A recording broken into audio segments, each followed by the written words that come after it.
자동차 출고부터 수명이 다해 폐차할 때까지 자동차 평균 수명이 어떻게 되는지 알고 계신가요? 과거 2000년대에는 8.3년이었으나 사고로 인해 폐차가 되지 않는 경우 2020년 기준 자동차 수명은 평균 15.6년으로 늘어났다고 합니다. 하지만 최근에는 짧은 주기로 신차로 교체하는 분들도 늘어나고 있는데요. 이러한 경우가 아니라면 내가 구매한 신차의 수명이 어느 정도 되는지, 오래된 자동차를 교체하려고 한다면 좋은 시기는 언제일지를 궁금해하시는 분들이 많은 듯하여 적정 시기를 판단하는 4가지 팁을 준비해봤습니다. 함께 보시죠.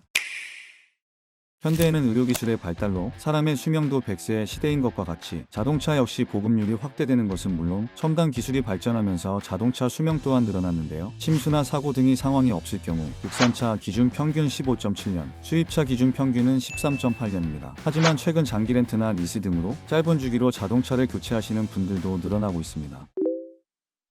신차 구매를 고려하고 계시다면 먼저 생각하게 되는 것이 현재 소유하고 계신 차량의 중고 시세일 것입니다. 자동차의 중고 시세는 시간에 따라 어느 지점까지는 가격 방어가 되다가도 갑자기 뚝 떨어지는 경우도 있어 계단형 시세 그래프를 그리게 되는데요. 신차 구매 후 중고차로 판매할 때 처음 시세가 뚝 떨어지는 시기가 3년입니다. 그 이유는 보통 일반적인 자동차의 보증 기간이 3년 또는 6만 킬로미터이기 때문이죠. 평범한 직장인이라면 3년 동안 6만 킬로미터 타는 것이 쉽지 않기 때문에 보통 3년 기준으로 가격이 낮아지는 것이죠. 그렇기 때문에 구매한 시점으로 3년 또는 6만 킬로미터가 되기 전에 판매하는 것이 가장 좋습니다.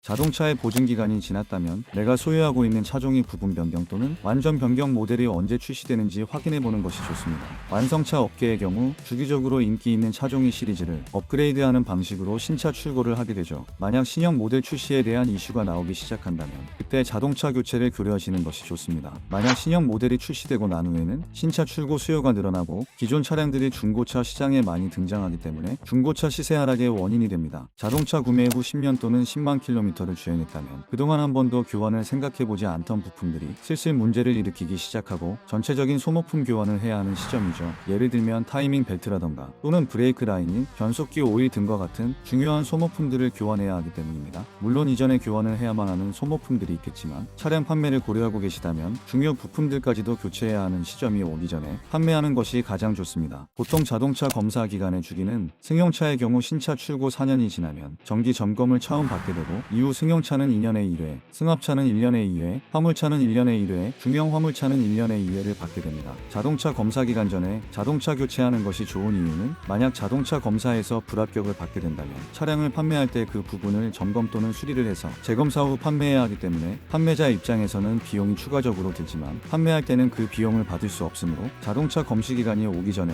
차량 판매를 하는 것이 좋습니다. 지금까지 내가 구매한 신차의 수명이 어느 정도 되는지, 오래된 자동차를 교체하려고 한다면 좋은 시기는 언제일지를 알아보았습니다. 오늘 소개해드린 정보 이외에 현재 수입차 최대 할인이 궁금한 모델이 있으시다면 신차 구매 플랫폼 카비를 활용해보시기 바라며 앞으로 나올 신차 그리고 간단한 차량 상식 등 다양한 정보를 알려드릴 예정이므로 구독과 좋아요 그리고 알림 설정까지 부탁드립니다. 감사합니다.